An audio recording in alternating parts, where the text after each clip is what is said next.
ভাবুন তো, আপনার নামে চাঁদে এক টুকরো জমি আছে। হ্যাঁ, অবিশ্বাস্য হলেও সত্য। পৃথিবীতে এমন একজন মানুষ আছেন যিনি দাবি করেন চাঁদ তার নিজের সম্পত্তি, আর সেই জমি বিক্রি করে তিনি আয় করেছেন কোটি কোটি ডলার। তার নাম ডেনিস হোপ। 1970-এর দশকের শেষ দিকে যুক্তরাষ্ট্রের ক্যালিফোর্নিয়ায় পুরনো গাড়ি বিক্রি করতেন তিনি। ব্যক্তিগত জীবন তখন ভেঙে পড়েছে বিবাহ বিচ্ছেদ, আর্থিক সংকটের কারণে। ঠিক সেই সময় মাথায় আসে এক অদ্ভুত বুদ্ধি, যা বদলে দেয় তার পরবর্তী জীবন। 1980 সাল থেকে তিনি ঘোষণা করেন চাঁদ এখন তার।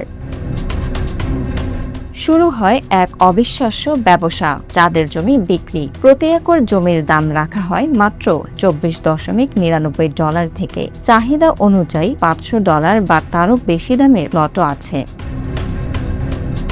শুধু চাঁদ নয়, মঙ্গল, শুক্র, বুধ, এমনকি প্লুটোতেও জমি বিক্রি করতে শুরু করেন তিনি। এ পর্যন্ত 60 লক্ষেরও বেশি মানুষকে 61 কোটির বেশি একর জমি বিক্রি করেছেন বলে দাবি তার। আর এই জমি বিক্রি করে তার পকেটে ঢুকেছে নগদ প্রায় $1.2 কোটি। এই ব্যবসার জন্য তিনি গড়ে তোলেন লুনার এম্বাসি। এখান থেকে ক্রেতারা পান একটি জমির দলিল, একটি চাঁদের মানচিত্র এবং মালিকানার সার্টিফিকেট।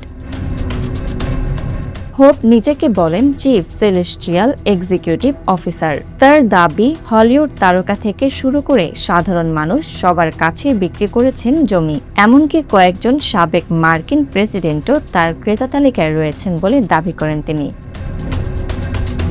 কিন্তু প্রশ্ন হলো, এটা কি আদৌ বৈধ? 1967 সালে জাতিসংঘ একটি চুক্তি করে, যেখানে বলা হয় কোনো দেশ চাঁদ বা মহাকাশের কোনো অংশের মালিক হতে পারবে না। কিন্তু সেখানে একটি বড় ফাঁক ছিল। কোথাও বলা হয়নি কোনো ব্যক্তি দাবি করতে পারবে না। এই ফাঁকটাই কাজে লাগান ডেনিস হোপ। তিনি অফিসিয়ালি চিঠি পাঠান জাতিসংঘ, যুক্তরাষ্ট্র এবং সোভিয়েত ইউনিয়নকে। কেউ আপত্তি জানায়নি, আর সেই নীরবতাকে তিনি সম্মতি হিসেবে ধরে নেন। কিন্তু বাস্তবতা ভিন্ন। আইন বিশেষজ্ঞরা স্পষ্ট বলেছেন এই জমির কোনো আইনি ভিত্তি নেই, কারণ মহাকাশ কোনো ব্যক্তিগত সম্পত্তি হতে পারে না। এমনকি মার্কিন আইনও চাঁদে জমির মালিকানা স্বীকার করে না। তাদের মতে হোপের দেওয়া দলিলগুলো আসলে স্মারক বা মজার উপহার ছাড়া কিছুই নয়। তবুও ব্যবসা থেমে নেই তার। 45 বছরের বেশি সময় ধরে চলছে এই অদ্ভুত ব্যবসা। মানুষ কিনছে এক টুকরো স্বপ্ন। হয়তো তারাও জানেন এই জমিতে তারা কখনোই পা রাখবে না, তবুও চাঁদের মালিক হওয়ার অনুভূতি তাদের কাছে অমূল্য। Bangla affairs news desk.